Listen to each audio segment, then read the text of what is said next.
नमस्कार, राष्ट्रबोध से मैं पवन केसवानी।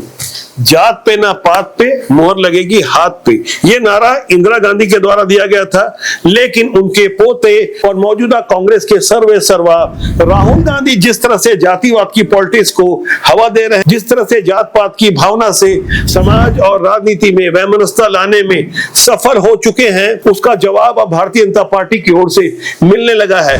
भारतीय जनता पार्टी के कई राज्यों के मुख्यमंत्रियों ने जिस तरह से पलटवार किया है, जिस तरह से हिंदुत्व के मुद्दे पर साफ तौर पर जो बातें कही है, उनके एक एक शब्द को गौर करना चाहिए कि आने वाले दौर में पूरे देश में किस तरह से भारतीय जनता पार्टी जातिवाद का जवाब हिंदुत्व की एकता से देने वाली है। जिस तरह से नरेंद्र मोदी धीरे धीरे हिंदुत्व के मुद्दे पर आगे बढ़ रहे थे, 2 बार प्रधानमंत्री बनने के बाद तीसरी बार जिस तरह से जाति का मुद्दा हावी किया गया, जिस तरह से जाति जनगणना के मुद्दे पर राहुल गांधी और उनके हमसफर अखिलेश यादव सहित तमाम एनडीए के घटक दलों को जो थोड़ी सफलता मिली, जाहिर तौर पर उनसे उनका आत्मबल बड़ा होगा। लेकिन अब उसका तीखा जवाब सुनने में आ रहा है। सोशल मीडिया का दौर है। भारत जहां की आबादी 70% 35 साल से नीचे है, सोशल मीडिया में ज्यादा युवा एक्टिव रहता है। अब ये युवा जो अखबारों को हाथ नहीं लगाता, डिजिटल के दौर में क्रिया की फौरन प्रतिक्रिया हो जाती है। उस दौर में उन बयानों को गौर करना चाहिए जहां यूपी के मुख्यमंत्री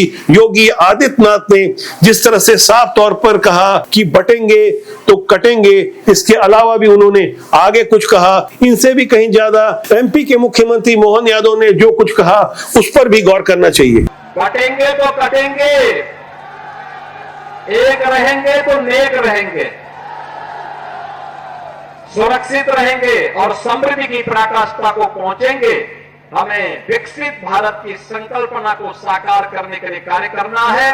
रसखान यहाँ की माटी में अपने आप को जोड़ करके चले तो आज सदियों से उनका हम स्मरण करते हैं। लेकिन सावधान, जो यहाँ का खाता है और कहीं और का बजाता है, ये नहीं चलेगा। भारत के अंदर रहना होगा तो रामकृष्ण की जय कहना होगा। भाजपा की इन दोनों ही मुख्यमंत्रियों के बयानों को कहीं पीछे छोड़ते हुए विधानसभा के अंदर ऑन रिकॉर्ड मुख्यमंत्री हेमंता बिस्वा शर्मा ने तो साफ तौर पर कह दिया है कि मियां मुसलमान वाली पॉलिटिक्स नहीं चलेगी। मियां मुसलमान मानुखेने गोटे हम लबई आमिও लब निदिও হৈ গল आमिও लब निदिও। भाजपा के इन 3 मुख्यमंत्रियों की आवाज अलग अलग प्रदेशों से सुनाई दी है, लेकिन छत्तीसगढ़ के आदिवासी मुख्यमंत्री विष्णुदेव साय ने तो कुर्सी संभालते ही अपना एजेंडा साफ कर दिया। पूर्ववर्ती भूपेश बघेल की सरकार के मुस्लिम तुष्टीकरण के एजेंडे पर प्रहार करते हुए साफ तौर पर खुली राजनीति को महत्व दिया है। आदिवासी समाज के अनुभवी राजनेता विष्णुदेव साय ज्यादा बयानबाजी के लिए नहीं जाने जाते, लेकिन जिस तरह से उन्होंने पुराने मुख्यमंत्री भूपेश बघेल की जातिवाद की राजनीति पर तगड़ा प्रहार किया है, उसके नतीजे भी साफ तौर पर नजर आ रहे हैं। विधानसभा के बाद लोकसभा चुनाव में तगड़ी मुंह की खाने के बाद भूपेश बघेल और कांग्रेस को लगा होगा कि बलौदा बाजार हिंसा के माध्यम से हम जातिवाद की राजनीति को एक बार फिर से रंग दे देंगे। शांति प्रिय सतनामी समाज के बीच अनावश्यक रूप से घुसपैठ कर कुछ बाहरी घुसपैठियों के साथ और खासकर कांग्रेस के विधायक देवेंद्र यादव की उपस्थिति में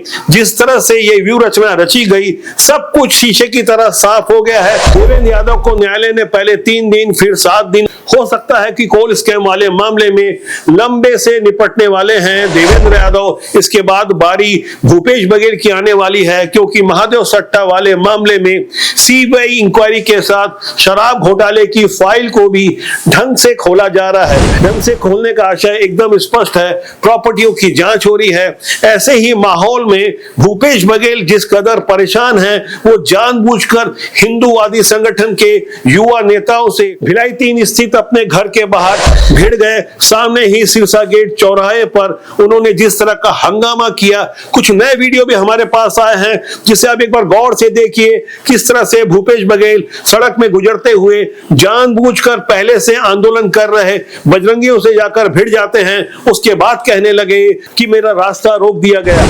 टारगेट करके मैं यहाँ ना आ सकूं इसलिए वो रोक रहे थे।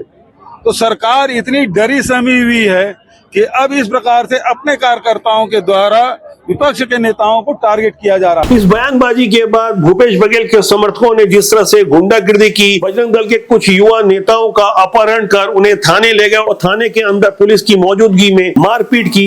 बावजूद इसके दुर्ग जिला पुलिस ने बजरंग दल के करीब 18 युवकों के विरुद्ध FIR दर्ज कर दी गई है और आरोप लगाया गया है कि पुराने मुख्यमंत्री भूपेश बघेल का रास्ता रोका गया। इतना सब होने के बावजूद भूपेश की भक्ति में भिलाई 3 के महापौर, सभापति सहित तमाम कांग्रेस के पार्षदों ने अपहरण किया, मारपीट की। इसकी प्रतिक्रिया भी सामने आई। भारतीय जनता पार्टी के हिंदूवादियों ने जो कुछ किया उस बारे में मैंने पुराने वीडियो में विस्तार से सारी जानकारी दी थी कि भाजपा और हिंदूवादियों के इस प्रतिकार के बाद किस तरह से कांग्रेस के लोगों ने भी मन सजाया और थाना घेरने की कोशिश की। वहां से भी लाठी चालन हुआ। इस सारे मुद्दे पर यदि किसी की भद्द पिटी है तो वो है खुद भूपेश बघेल। अब वो ट्वीट कर समझाने की कोशिश कर रहे हैं पुलिस को। राहुल गांधी के इशारे पर जिस तरह से कांग्रेस ने बलौदा बाजार हिंसा में पर्दे के पीछे रहकर लोगों को भड़काने की कोशिश की, ऐसी राजनीति के जवाब में अब पूरे छत्तीसगढ़ सहित देश भर में भारतीय जनता पार्टी ने हिंदुत्व के मुद्दे पर जिस तरह से प्रतिकार करना शुरू किया है, जिस तरह से हिंदुत्व की पुरानी पॉलिटिक्स को नए तेवर में प्रस्तुत करने की कोशिश की गई है, वो धार जो पहले कहीं कुंद पड़ती नजर आ रही थी, अयोध्या में राम मंदिर के निर्माण और प्राण प्रतिष्ठा के बाद जो हिंदुत्व का उभार आया था, उसका वैसा फायदा लोकसभा चुनाव में भाजपा ने भले ही नहीं उठाया, लेकिन चुनाव परिणाम के बाद जिस तरह से भारतीय जनता पार्टी के प्रदेशों से आवाजें आ रही है और खासकर मुख्यमंत्री जैसे जिम्मेदार पद में बैठे हुए नेताओं की ओर से साफ तौर पर यह ऐलान किया जा रहा है, बटेंगे तो कटेंगे, हिंदुस्तान में रहना है तो रामकृष्ण कहना होगा। ऐसे बयानों से स्पष्ट है कि नई दौर की पॉलिटिक्स का सीधा असर किस तरह से न केवल छत्तीसगढ़ बल्कि पूरे देश में देखने को मिलेगा।